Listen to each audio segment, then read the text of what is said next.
የመጨረሻው ተናጋሪ አይ ቲንክ ትግሉ 6 ዓመት ምናምን ሳይሆን 6 ወር ነው ብሎ አሳስቧቸዋል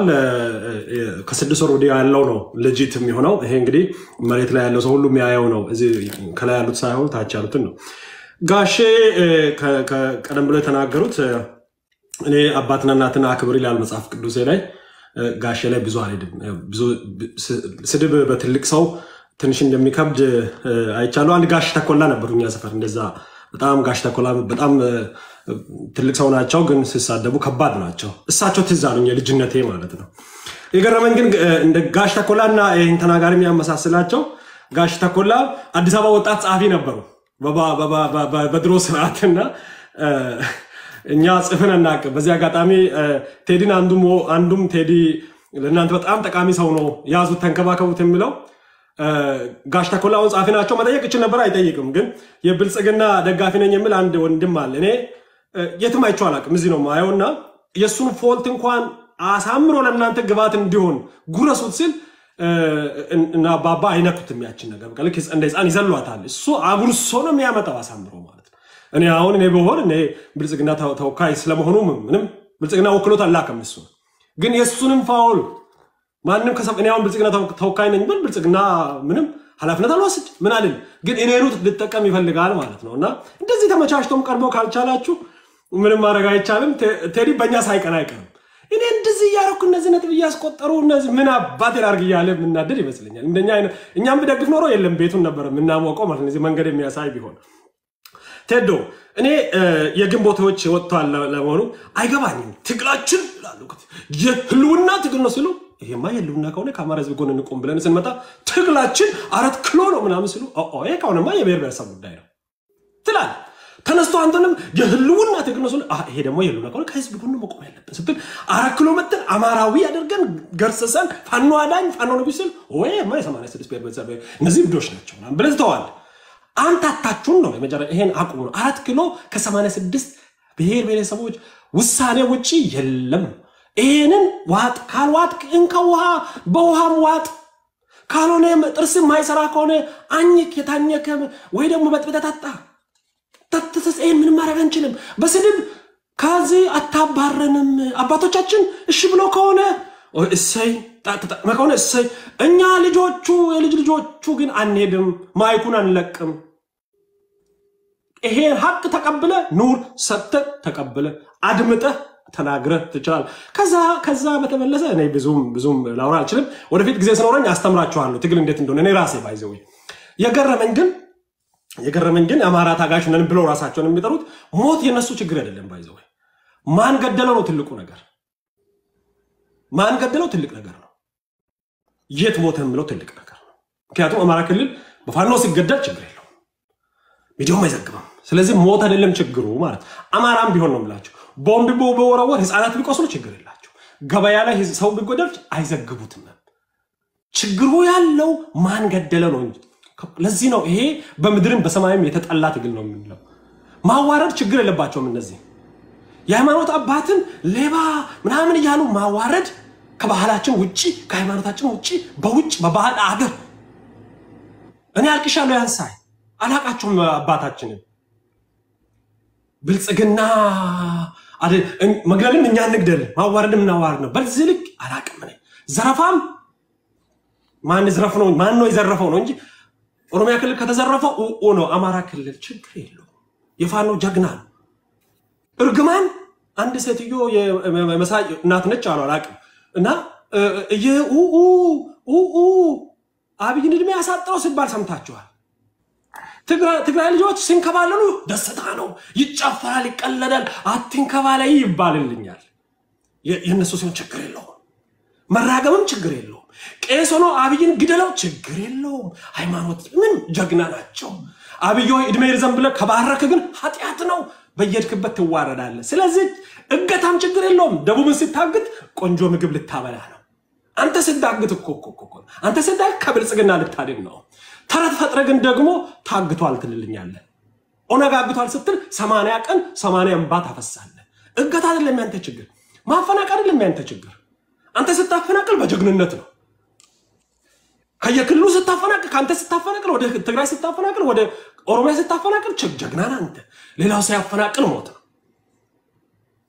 ግደሉትም ሁሉ ነገር በእናንተ ከተፈጸመ ይሄ ነው ትግላችሁን የቀጨጨ የቀነጨረ የማያድግ ድንክዬ ያደረገው ታዲያ ምንድነው መደረግ ያለበት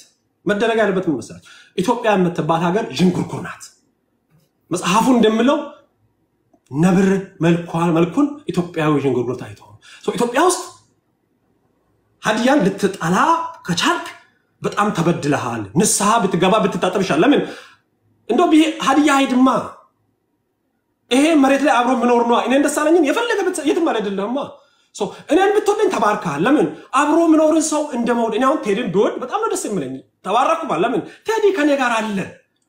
ቴዲን ከጠላው ግን ምድር ነው የምትጠባይ ለምን ዞር ስል ቴዲን ያያዋለሁ ቲክቶክ ላይ ዩቲዩብ ላይ ያያዋለሁ እንደዚህ አይነት እርግማን በኔ እንዲደርስ እኔ አልፈልግም ኦሮሞን ከጠላ ባይዘው አዲስ አበባ ላንተ ሲኦል ነች ለምን አከሲ ይላል እንደ ድሮ አይደለም አሁን ኦሮሞን ከጠላ አዲስ አበባ ላንተ ሲኦል ነች ለምን ዞር ስትል አከሲ ይላል ነጋ ፈያራ ይላል ትናደዳለ ትቃጠላለ ምን ትላል ሀዲያ ድሮ ሀዲያ እኔ ሰድኛ ሳይሆን አንሰማም አሁን ልስትሮ ያወራ ሀዲኛ ነው የሚያንቦለብለው ሰውዬ 86 ቋንቋ አይደል ተቀበለው በረከት ነው በል የፈጣሪ ስራ ነው በል ወንድሜ ነው በል አብሮኝ የሞተ ድንበር የተከላከለ ነው በል ሃይማኖት የዶክተር አብይ አህመድ ምንስም ካስጠላ ከዚህ በኋላ አህመድነት በኢትዮጵያ ምድር ኃጢያት አይደለም ኢትዮጵያ ውስጥ የሚኖር ሙስሊም ፈልጋ ታገኝ በኢትዮጵያ ሙስሊም ነው ያለው ከዚህ ጋር መስማማት ነው ትምርት 3 አጠቃላል ትምርት 4 ሃሌሉያ ማለት ኃጢያት አይደለም ፕሮቴስታንት ማለት ኃጢያት አይደለም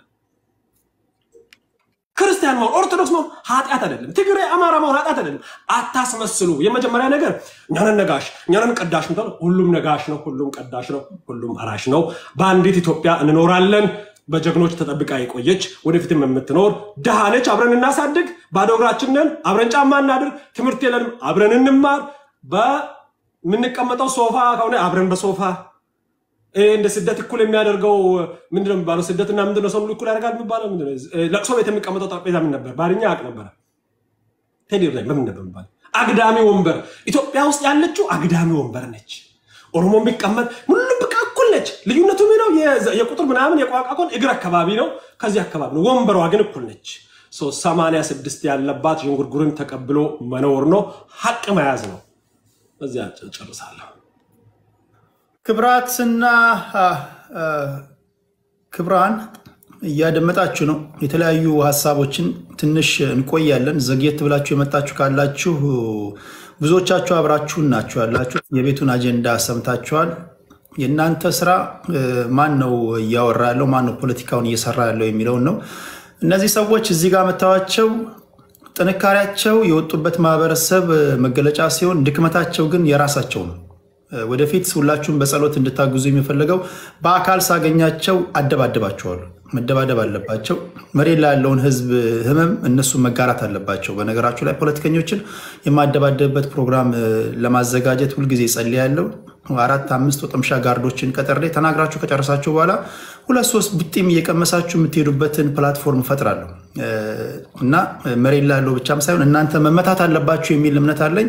የኢትዮጵያ የህዝብ ተወካዮች ምክር ቤት አባላቶችም ወንበር መግባት አለበት የብረት ወንበር መግባት አለበት የሚል ጽኑ እምነት አለኝ አንዳንዴ መወራወር አለባቸው መፈነካከት አለባቸው የሚል እምነት አለኝ መድማት አለበት መሬት ላይ ያለው ህዝብ ብቻ ሳይሆን እነሱም ፖለቲከኞችም መወርወር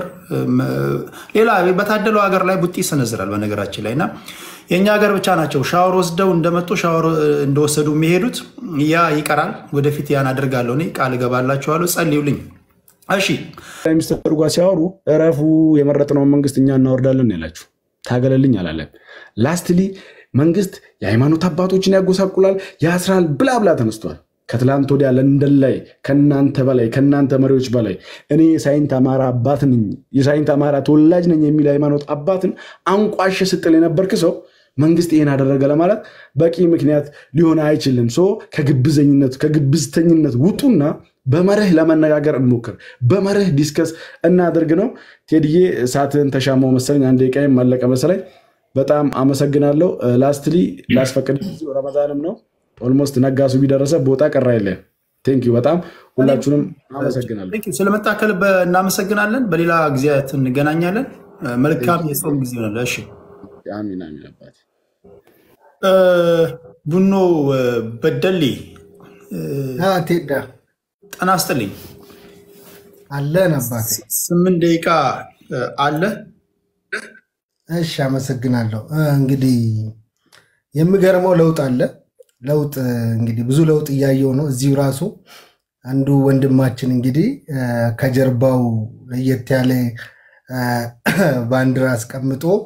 የነበረው ወንድማችን እንግዲህ አሁን ባንዲራውን እንግዲህ አንስቶታል። ይሄ እንግዲህ ወደ መሃል መምጣትን ነው የሚያሳየው። ይሄ ትልቅ ለውጥ ነው እና ይወል የሚያስብል ነው። ባይዘዌይ ወንድማችን ካነሳው ሐሳብ የመንግስት ይሄን አልሰራም በዚህ ስራዎች ያው አይ ማውረድ ራሱ አንድ ትልቅ ነገር ነው። በእጅ መያዝም እኮ እሱ ኢንተርፕሬት ይደረጋል፣ ችግር የለውም። እና ያልተሰሩ ስራዎች አሉ ብሎ የመንግስትን የጠቅላይ ሚኒስትሩ የ6 ዓመት ጉዞን በተለያየ በመፈናቀል በግድያ እንትን ብሎታል። እኛ ግን እውነት ለመናገር መጀመሪያ ብልጽግና እንደ ፓርቲ በአይዲዮሎጂ ደረጃ ሲዋቀር የሚገርማችሁ